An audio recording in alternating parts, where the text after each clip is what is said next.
Group D के जो छात्र हैं वो क्यों परेशान हैं और क्यों बेरोजगारी बढ़ती जा रही है। भाषण के अलावा किसी और चीज में रोजगार नहीं है। वैसे रोजगार की हालत बहुत खराब है। काम मांगने जाने वाले नौजवानों की संख्या में कमी आ गई है।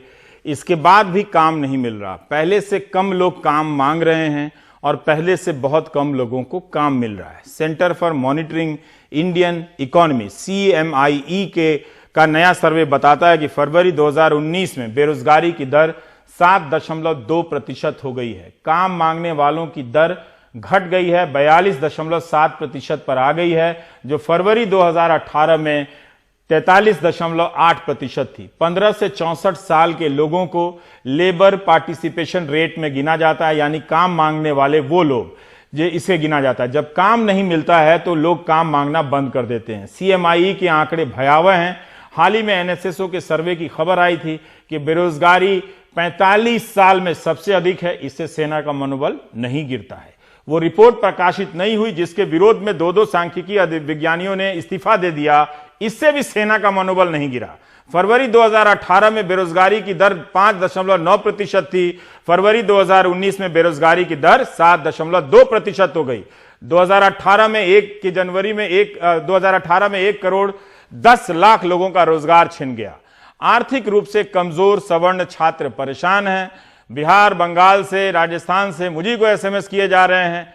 उन्हें आरक्षण तो मिल गया मगर सर्टिफिकेट कैसे मिलेगा यह किसी को पता नहीं है। अधिकारी सर्टिफिकेट नहीं दे रहे और इसके कारण उनकी धुकधुकी बढ़ गई है कि 31 मार्च को रेलवे की NTPC की वैकेंसी का आखिरी दिन है।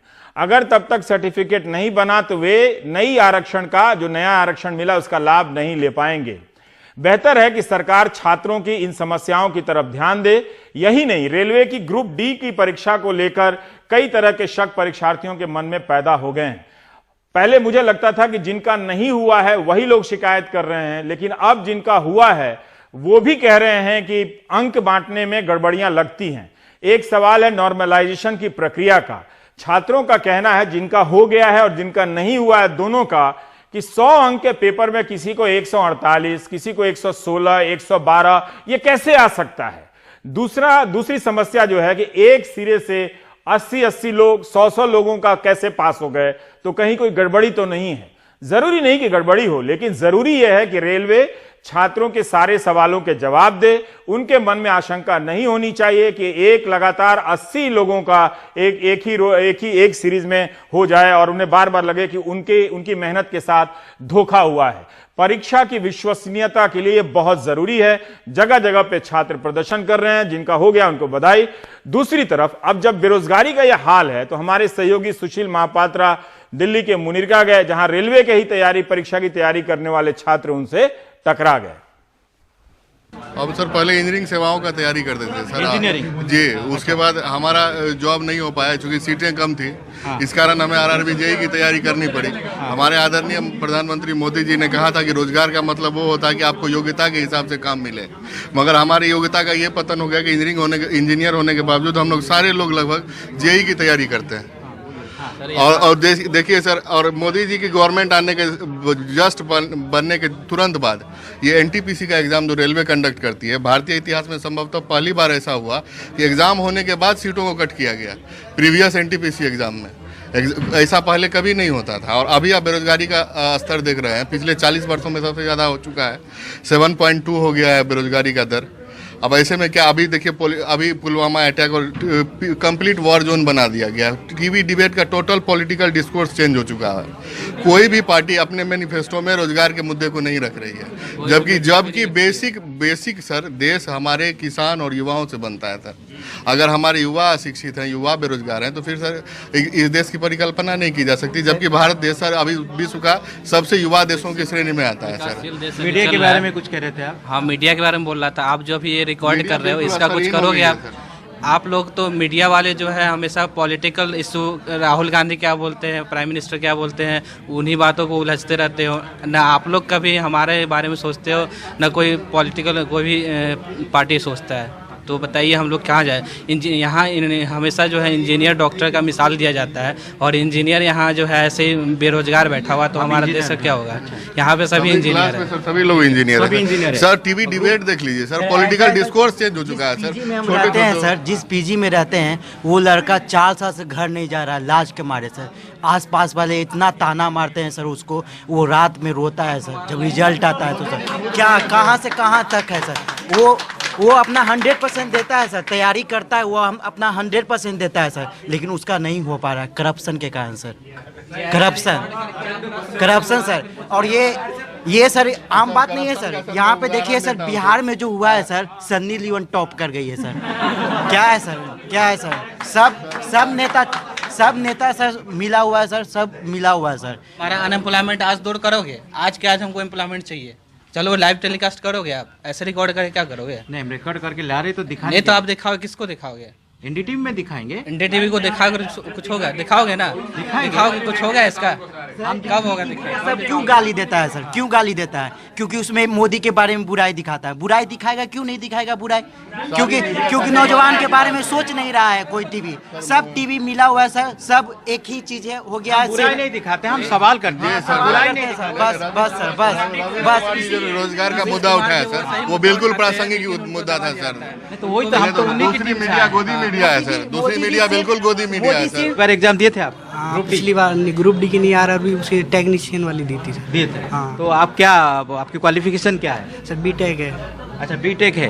अभी ग्रुप डी भी देने की सोच रहे हैं क्या? 5 सालों में सर बिल्कुल गवर्नमेंट फेल नज़र आ रही है। 2 करोड़ नौकरियों की बात की थी हमने, कोई भी एनडीटीवी को छोड़ के कोई भी मीडिया मुद्दों पे बात करना नहीं चाह रहा। न महंगाई पे न बेरोजगारी पे, पूरी तरह फेल है सर। और स्टूडेंट लगातार पर साल बढ़ते आ रहे हैं। आपने कभी देखा कि चुनाव के दौरान नेताओं को जॉब पे बात करते हुए? नहीं सर, चुनाव की तरह कोई भी मुद्दों से बिल्कुल भटका दिया जाता है। मंदिर मस्जिद और ये हमलों पे ये एनडीटीवी के सिवा सर कोई भी मुद्दों पे बात करना ही नहीं चाह रहा। तो ये आपको बुरा लगता है? सर बहुत बुरा लगता है सर, अंदर से बहुत गिल्टी फील होती है इस मीडिया के खिलाफ। एनडीटीवी के अब रवीश जी के सिवा कोई मुद्दे ही नहीं उठाना चाह रहा। और आपको लगता है कि अब जो चुनाव आ रहा है उसमें भी हमारे जो राजनीतिक दल है उनको जॉब का मुद्दा भी उठाना चाहिए, चुनाव प्रचार जॉब के मुद्दे को लेकर करना चाहिए कि अगर हम पावर में आएंगे, अगर राजनीतिक दल को ये कहना चाहिए अगर हम पावर में आते हैं तो ज़्यादा से ज़्यादा युवाओं को जॉब देंगे। ऐसा भी जानते हैं हमारी कंट्री युवाओं की कंट्री हो गई है मोस्टली, तो यहाँ पे युवा प्रियोरिटी, और सारे जितनी भी राजनीतिक दल हैं उनको युवाओं को प्रियोरिटी देना चाहिए। क्योंकि अगर युवा कुछ नहीं कर पाएगा तो फिर देश आगे कैसे बढ़ेगा। सबसे बड़ा मुद्दा तो ये, अगर यही रिजल्ट की बात करें, अगर ग्रुप डी की बात करें तो ग्रुप डी का रिजल्ट देखिए, 100 नंबर का पेपर है और 108, 120, 999 करके मार्क्स आ रहे हैं। तो ये फेल्योर किसकी है? गवर्नमेंट की फेल्योर है कहीं ना कहीं। ये जो रेलवे मिनिस्टर जी को इस पर कुछ बोलना चाहिए कि ऐसा क्यों हुआ। ये फॉल्ट, इतना बड़ा फॉल्ट कैसे हो सकता है? अब मान लीजिए ग्रुप डी में ऐसा हुआ, अब हम लोग आरआरबी जेईई की प्रिपरेशन कर रहे हैं, अब भरोसा कैसे करे व्यक्ति कि हम लोगों के साथ क्या हो सकता है? आदमी डरेगा कि नहीं डरेगा? और यही एक अपॉर्चुनिटी है, इतने सालों के बाद आई है, वो भी जब चुनाव आया है तब 5 सालों से लोग बैठे हुए थे। सर सबसे पहले तो ये जो अनएम्प्लॉयमेंट का ये है, ये डिमोनेटाइजेशन के बाद हुआ। सीएमआई की रिपोर्ट आती है कि 2 मिलियंस ऑफ जॉब्स, लोगों की जॉब चले गई। तो अगर हम लोग एक स्टार्टअप भी खोलना चाहें तो अब ये कैसे मान लें कि हमारा स्टार्टअप चलेगा? क्या पता 2 साल बाद फिर मोदी जी डिमोनेटाइजेशन कर दे, फिर से लोग बेरोजगार हो जाए। 7.2% अनएम्प्लॉयमेंट रेट हो गई है 2018 में, जो अभी फैब में डेटा है। जब ये लोग आए थे जब 3.4 थी। तो आप देख सकते हैं कि मतलब कि अभी 2000, ये भी सर्वे आया कि 2030 तक इंडिया वर्ल्ड का सबसे युवाओं का देश कहलाएगा। पर अगर युवा ही नहीं बढ़ेगा तो फिर कंट्री कैसे आगे बढ़ेगा? और मीडिया वालों को भी आपके मुद्दे पर बहस करना चाहिए। आपको लगता है कि आपके मुद्दे गायब है मीडिया में? बिल्कुल सर, वो लोग दिन भर मुद्दे चलाते रहते हैं इधर के फालतू के। मतलब कोई बेरोजगारी पे तो कोई बात ही नहीं करना चाहता। लोगों की मतलब ये दिखाना चाहिए, प्रियोरिटी देनी चाहिए कि हमारा देश का युवा क्या कर रहा है, किस दिशा में जा रहा है, किस मतलब एक डायरेक्शन मिलना चाहिए, पार्टिकुलर डायरेक्शन देना चाहिए उनको, क्योंकि वो सर्वोच्च है। सर मैं भी ग्रुप डी दिया था। अच्छा। तो मेरा मार्क्स 69 समथिंग कुछ मार्क्स आया था। बट मैं नॉर्मलाइजेशन मार्क्स के बाद देखा 100 एग्जाम हो रहे 100 में। अच्छा। बट मार्क्स जा रहा है 108, 120, 148 इवन ऐसा करके मार्क्स जा रहा है। How is that possible sir? ये अगर इस तरह चलते रहा तो सर तो एग्जाम तो कोई नहीं देगा फिर। रेलवे का एग्जाम, आरआरबी का, और बिलीव ही नहीं रहेगा कोई स्टूडेंट का। तो क्या लगता है आपको इसके पीछे क्या वजह हो सकता है? क्योंकि कई लोग ये भी कह रहा है कि ऐसा करने से जो होगा वो स्टे लग जाएगा, तो सरकार को जो अपॉइंटमेंट देना चाहिए वो नहीं देगा, फिर 1 साल देर हो जाएगा, 2 साल देर हो जाएगा। आप क्या सोच सर रहे हैं? अगर इस तरह घोटाला होगा तो फिर तो और कोई मैंने बात ही नहीं रहेगा फिर एग्जाम देने का। एग्जाम भी तो बात ही नहीं रहेगा फिर, और एग्जाम का घोटाला अगर चलता रहेगा इस तरह, क्योंकि 108 120 कैसे हो सकता है सर? हम लोग भी मतलब बहुत शौक है देखने में। अच्छा। मैं खुद दिया हूँ इसलिए मैं भुगतोगी हूँ इसका। आप क्या तैयारी करती हैं? आरआरबी की। आप भी कितने सालों से कर रही हैं आप? अभी मुझे तो 1 साल हुआ है। 1 साल हुआ? हाँ। अब कोई एग्जाम आपने दिए?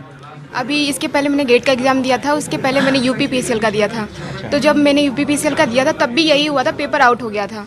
फिर पेपर कंडक्ट कराया गया, बहुत टाइम लगा, कम से कम 6 महीने के बाद फिर से पेपर हुआ। फिर उसमें जो बच्चे अच्छा किए होंगे, मतलब उनका जिसका पहले अच्छा हुआ उसका बाद में गड़बड़ हो जाता है। मतलब ये होता है, कन्फ्यूजन हो जाता है बच्चों में। एक बार एग्ज़ाम दिया, फिर सोचते दें या ना दें, फिर से पेपर आउट हो जाए। मतलब हमेशा पेपर आउट ही होता रहता है। इसका क्या बेनिफिट है? मतलब हमेशा पेपर आउट हो, बच्चे मेहनत करते रहे, उनको रिजल्ट ही नहीं मिलता है। सोचते गवर्नमेंट जॉब में जाएं, फिर तैयारी करते हैं, रिजल्ट नहीं मिलता है तो प्राइवेट सेक्टर चूज़ करते हैं। उसमें उनका ये होता है कि मतलब उसमें भी उनको संतुष्टि नहीं मिलती है, सेटिस्फेक्शन नहीं मिलता है, फिर आते गवर्नमेंट में। तो बच्चे करे क्या? उनके पास कोई ऑप्शन ही नहीं होता ना। आप भी आरआरबी के, सब आरआरबी के कितने सालों से कर रहे हैं? 2 साल से। 2 साल से। कितने बार एक एग्जाम दिया आपने? सर अभी मैंने आईएएस का एग्ज़ाम दिया था और अभी गेट दिया हुआ है और अभी आरआरबी दूंगी। अच्छा, तो आईएएस सर क्या करेंगे, जब जॉब ही ना होगा तो हमें अपना डिग्रेड ही करना पड़ेगा। इलेक्ट्रॉनिक्स के लिए फील्ड में जॉब ही नहीं है। सिर्फ जॉब्स किसके आता है? सिविल मैकेनिकल का जॉब आता है। इसी के लिए कितना जॉब पोस्ट आता है? 50-60 स्टूडेंट है लाख भर, तो रेशियो ही नहीं होता है। तो हमें अपना खुद का डिग्रेड करना ही पड़ता है। जिस हिसाब से वैकेंसीज निकलनी चाहिए एवरी ईयर उतनी ही कम होती जा रही है हर साल। जितनी पहले वैकेंसीज निकलती थी, मतलब देयर वाज अ टाइम जब IBPS 10,000 20,000 वैकेंसीज निकालते थे और वही रेट अब हो गया है 5,000 4,000, इतनी ही वैकेंसीज निकल रही है। गवर्नमेंट को क्या करना चाहिए, ऐसे जैसे हर साल एस्पिरेंट्स बढ़ रहे हैं उसी अकॉर्डिंगली ही वैकेंसीज ज़्यादा निकालनी चाहिए इनको। And that is the only reason कि अनएम्प्लॉयमेंट इतना ज़्यादा बढ़ चुका है। आप इतने सालों से पढ़ा रहे हैं, लेकिन अभी ग्रुप डी का जो रिजल्ट आया है, कई बच्चे इसको लेकर परेशान हैं, और आपके यहाँ पे भी कई बच्चे हैं जो कह रहे हैं कि मार्क जो है ज़्यादा हो गया। जितना मैक्सिमम मार्क अगर 100 है, बच्चों को 120 में मिला, 130 में मिला। तो इससे आपको क्या कहना है? आपको लगता है इससे बच्चों की मोरल डाउन भी होता है? हाँ, इससे डेफिनेटली मोरल डाउन होता है। जो बच्चा प्रिपरेशन कर रहा है काफ़ी टाइम से और जो डिज़र्व भी करता है जॉब को, वो कहीं ना कहीं डिमोटिवेट होता है कि वो फिर तैयारी किस बिहाफ पे करे। जब गवर्नमेंट उसके लिए एक बेटर सिस्टम प्रोवाइड नहीं कर सकती, यहाँ जॉब तो एक सेकेंडरी बात हो गई। जब आप एक एग्जैक्ट जो एक बेटर सिस्टम प्रोवाइड नहीं कर रहे एग्ज़ाम कंडक्ट कराने के लिए और रिजल्ट आउट करने के लिए, तो कैसे ये उम्मीद कर लेंगे कि इनकी जॉब एश्योर होगी। ये सिर्फ इसी गवर्नमेंट की बात नहीं है, ये काफ़ी टाइम से चला रहा है। और ये सिर्फ इस एग्ज़ाम की बात नहीं है, ये काफ़ी एग्ज़ाम्स में इन चीज़ों को देखा गया है और इन चीज़ों को लेके बच्चों ने प्रोटेस्ट भी किया है, लेकिन उसके बाद भी कोई इम्प्रूवमेंट नहीं हो रहा। इससे डेफिनेटली बच्चा डिमोटिवेट होता है। सूरत के प्रभात तारा स्कूल के 50 से अधिक बच्चों के शिक्षकों का मैसेज आया है कि उनकी बात यहां उठा दूं, क्योंकि स्कूल की मान्यता नहीं होने के कारण उन्हें बोर्ड में नहीं बैठने दिया जा रहा है। तो मैंने उठा दी, और ये जो रिपोर्ट बेरोजगारी की हमने दिखाई है, प्लीज रक्षा मंत्री को ना दिखाएं, सेना का मनोबल गिर सकता है।